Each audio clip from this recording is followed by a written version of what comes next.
সাইয়েদনা ইব্রাহিম আলাইহিস সালাম ছিলেন এক এলাকার নবী, আবার আরেকদিকে লূত আলাইহিস সালাম ছিলেন আরেক এলাকার নবী। তার মানে এক একজন নবীকে নবুয়তির জন্য এক একটা এরিয়া ঠিক করে দিয়েছেন কে? কিন্তু আমার নবীর জন্য সীমায়িত স্পেসিফাইড কোনো এরিয়া আল্লাহ বেঁধে দিয়েছেন নাকি?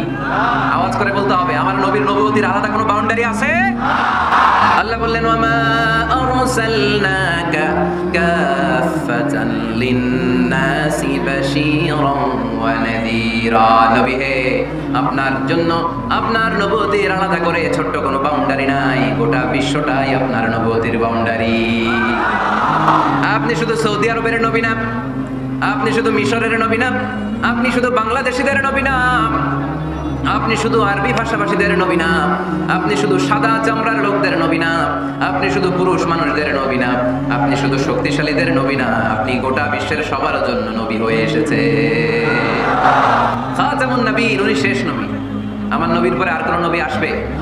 সবাই বলেন আসবে। তাহলে কোরআন প্রথম পরিচয় দিল আমার নবী কি? রাসূলুল্লাহ। আওয়াজ করে বলেন না, আমার নবীর পরিচয় কি? রাসূলুল্লাহ। আমার নবীর দ্বিতীয় পরিচয় হচ্ছে উনি খাতামুন নবীয়্যিন, শেষ নবী। সিল মেরে দিয়েছেন আল্লাহ। চিঠির মধ্যে চিঠি লাগিয়ে সিল মারলে ওই চিঠি খোলা নিষেধ, যায় না। হাইকোর্ট থেকে রিট জারি করে কোনো বাড়ি যদি সিলগালা করে দেয়, কেউ খুলতে পারবে? নবুয়তির যে ধারাবাহিকতা, পুরো নবুয়তিকে যদি আমরা একটা মুক্তার মালা চিন্তা করি, তাহলে সর্বশেষ যে মালাটা দিয়ে আল্লাহ তাআলা মুক্তাটা গেঁথেছেন, ওই মালার নাম মুহাম্মদ সাল্লাল্লাহু, শেষ নবী। তাহলে প্রথম পরিচয় রাসূলুল্লাহ, দ্বিতীয় পরিচয় শেষ রাসূল। কোরআন আমার বিশ্বনবীর তৃতীয় যে পরিচয় দিচ্ছে সেটা হচ্ছে তিনি যদিও রাসূলুল্লাহ, যদিও শেষ রাসূল, তবে তিনি মানুষ ছিলেন। তিনি কি ছিলেন? নাকি জিন ছিলেন? নাকি ফেরেশতা? আমার নবী কি ছিলেন? আওয়াজ করে বলতে হবে। আকীদা, বিশ্বাস খালিস করে নেন। আমার নবী মানুষ ছিলেন, তবে আমার আর আপনার মতো সাধারণ মানুষ নয়, তিনি অসাধারণ মানুষ। তিনি যদিও মানব গোষ্ঠীর অন্তর্ভুক্ত, তিনি যেন তেন মানব নন, তিনি মহামানব। তিনি যদিও নবী, তিনি সাধারণ নবী নন, তিনি মহানবী। সুবহানাল্লাহ পড়বেন না? প্রথম বললাম কি আমার নবী মানুষ ছিলেন, কিন্তু সাধারণ মানুষ, অসাধারণ মানুষ। সুবহানাল্লাহ পড়েন। যদিও তিনি মানব, যেন তেন মানব না, তিনি মহামানব। যদিও তিনি নবী, তিনি মহানবী, ঠিক কিনা? তিনি আমাদের মতো মানুষ কোন সেন্সে? আমরা মায়ের পেট থেকে দুনিয়াতে আসি, প্রিয় নবীও এসেছেন। কথা বুঝতেছেন? যুবক ভাইরা বুঝতেছো? একবার ঠিক করে নাও, আজীবন এই মাসালা দিয়ে আগাইতে হবে সামনের দিকে, ঠিক কিনা? মানুষ আমাদের মতো কোন সেন্সে? আমরাও মায়ের পেট থেকে পৃথিবীতে আসি, প্রিয় নবীও এসেছেন। আমরা বিয়ে করি, প্রিয় নবীও বিয়ে করেছেন। আমাদের সন্তান হয়, প্রিয় নবীরও হয়েছে। আমাদের গায়ে আঘাত করলে রক্ত বেরোয়, প্রিয় নবীরও উহুদের ময়দানে দাঁত ভেঙে টকটকে লাল রক্ত ধরেছে, ঠিক কিনা? এই সেন্সে তিনি আমাদের মতো মানুষ, কিন্তু সাধারণ মানুষ না, তিনি অসাধারণ মানুষ। তার তুলনা তিনি নিজেই।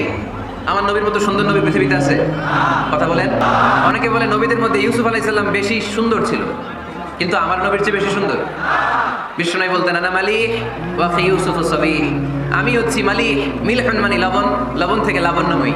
আমার নবী ছিল লাবণ্যময় সুন্দর, আর ইউসুফ আলাইহিস সালাম ছিলেন সাবিহ, ধবধবে সাদা সুন্দর। দেখতে ভালো লাগে কোনটা? এদিকে লাবণ্যময় সুন্দর, এদিকে সাদা সুন্দর, ভালো লাগে কোনটা? ইউসুফ আলাইহিস সালামের চেহারা দেখে মিশরের মেয়েরা এত সুন্দর নবী ইউসুফ আলাইহিস সালামকে দেখে লেবু কাটতে যেয়ে আঙ্গুল কেটে ফেলেছিল। কোরআনে এই কথা আছে না নাই?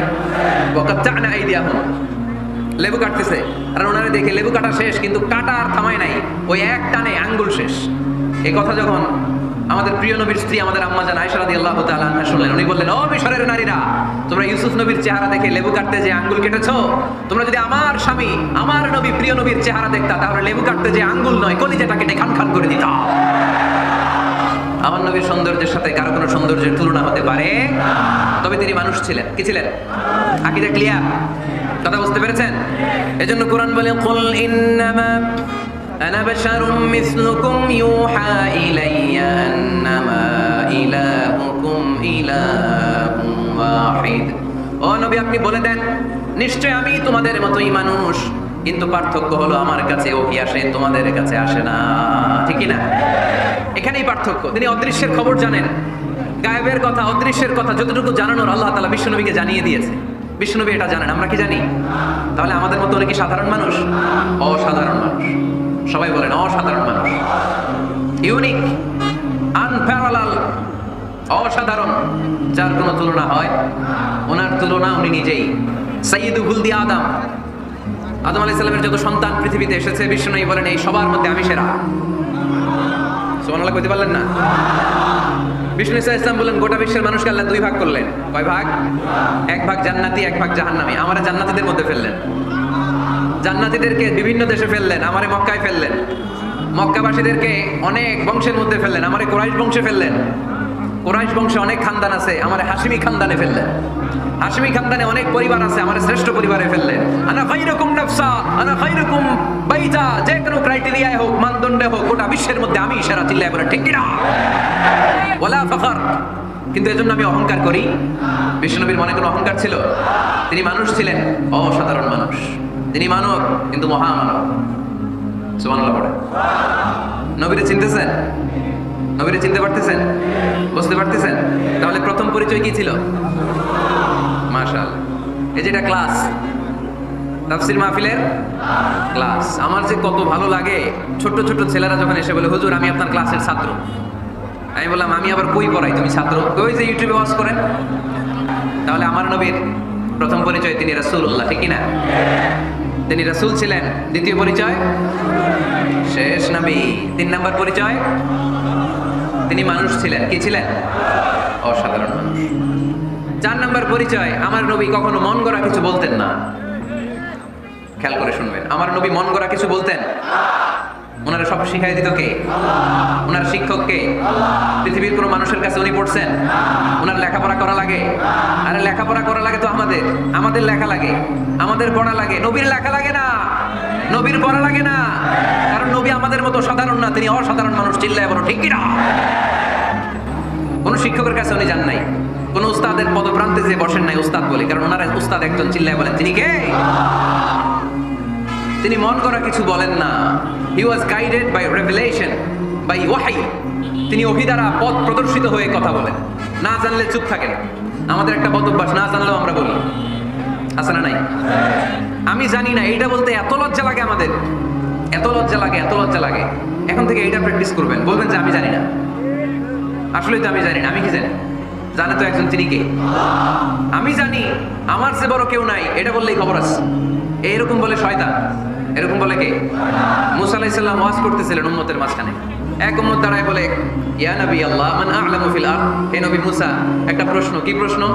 আপনি বলেন তো বর্তমান পৃথিবীতে সবচেয়ে বড় জ্ঞানী কে? এই স্টপ। আপনি বলেন তো সবচেয়ে বড় জ্ঞানী কে? মুসা আলাইহিস সালাম বলে আমি। মুসা আলাইহিস সালাম কি বললেন? আসলে ভুল বলেন নাই, কারণ যাকে আল্লাহ কোন এলাকার জন্য নবী বানিয়ে পাঠান তাকে তো ওই এলাকার সবচেয়ে বেশি জ্ঞান দিয়েই পাঠান, ঠিক কিনা? কিন্তু আল্লাহ চেয়েছেন মুসা আলাইহিস সালাম এইভাবে না বলে যদি এরকম বলতো আল্লাহু আ'লাম, আল্লাহ বেশি জ্ঞানী, তাহলে আল্লাহ বেশি খুশি হতেন। যখনই বললেন আমি, আল্লাহ ডেকে বললেন মুসা নো, তুমি সবচেয়ে বেশি বড় জ্ঞানী না। ইযহাব ইলা মাজমাইল বাহরাইন, 2 সাগরের মিলনস্থলে একটা জায়গা আছে, ওখানে আমার এক বান্দা আছে যে তোমার চাইতেও জ্ঞানী। ইসমুহু খাদির, তার নাম খাদির, যারা আমরা বাংলায় বলি খিজির। খিজির আলাইহিস সালাম বলি না, আসলে ওনার নাম কি? খাদির। খাদির মানে এভারগ্রিন, সবুজ। উনি কোনো জায়গায় বসলে ওখানকার হলুদ ঘাসগুলো মুহূর্তে সবুজ হয়ে যেত। গাছপালা না জন্মালে ওদিক দিয়ে হাঁটলে সবুজ গাছপাতা জন্মাতে শুরু করতো। তাই কখনো বলা যাবে না আমি সব জানি। সব জানে একজন, তিনি কে? আমার নবীর 4 নাম্বার পরিচয়, উনি মন গড়া কোনো কথা বলতে জানতেন। নবীরা মন গড়া কিছু বলে? কোন নবীর কথার সাথে কোনো বৈপরীত্য আছে? আপনারা এরকম কি শুনেছেন এক নবী বলছে আল্লাহ আছে, আরেক নবী এসে বলছে না আল্লাহ নাও থাকতে পারে? এমন কি কখনো হয়েছে কোন নবী এসে বলেছে আখিরাত আছে, আরেক নবী এসে বলেছে না আখিরাত নাও হইতে পারে? কথা কর। তার মানে নবীরা মন গড়া বলে না, ফলে নবীদের কথার বৈপরীত্য নাই। কিন্তু কবিদের কথার বৈপরীত্য আছে না নাই? দার্শনিকদের কথার অমিল আছে না নাই? এক দার্শনিক বলে মানুষ পেট সর্বস্ব জীব, মানুষের বড় সমস্যা পেট সমস্যা, এটা ঠিক হলে সব ঠিক। আরেক দার্শনিক এসে বলে না মানুষের সেক্স সমস্যা বড় সমস্যা, যৌন সমস্যা, এটা ঠিক করে দিলে সব ঠিক। আরেকজন এসে বলে না পেটও না যৌন সমস্যাও না, মানুষ আসলে মানুষই না, মানুষ হলো বান্দর। তাহলে দেখেন 3 দার্শনিক 3 কথা বলছে, ঠিক কিনা? কিন্তু পৃথিবীতে যে লক্ষাধিক নবী, একজনের কথার সাথে আরেকজনের কথার কোনো অমিল আছে? কারণ নবীরা দার্শনিকদের মতো মন মস্তিষ্ক প্রসূত মন গড়া কথা বলে না, তাদের কাছে কথাগুলো আসে একটা হেডকোয়ার্টার থেকে। হেডকোয়ার্টারটা কার? এজন্য আল্লাহ বলেন ওয়ামা ইয়ানতিকু আনিল হাওয়া ইন হুয়া ইল্লা ওয়াহিয়ুন ইউহা। আমার নবী মন গড়া কিছু বলেন না, আমার কাছ থেকে ওহী পেয়ে তারপরে তিনি মুখ খোলেন। সুবহানাল্লাহ পড়েন আওয়াজ করে। কোন নবীর ফলোয়ার আপনি? কার ফলোয়ার? সালমান খানের ফলোয়ার হয়ে কি খুশি? অমুকের সাথে সেলফি তোলে কিভাবে ফেসবুকে মারতেছে দুমায়া লাইক, আছে না নাই? একটা লাইক পাওয়ার জন্য কত সেলফি, এমনে অমনে। কার ফলোয়ার তুমি? জেনে নাও তোমার হিরোকে। Know your hero, know your prophet. তোমার নবীকে আজকে চিনে যাও। তুমি কার ফলোয়ার, তুমি কার ফ্যান, কে তোমার সেলিব্রিটি জেনে যাও। মন গড়া কিছু বলতেন না, মন গড়া কখনো কিছু বলে নাই।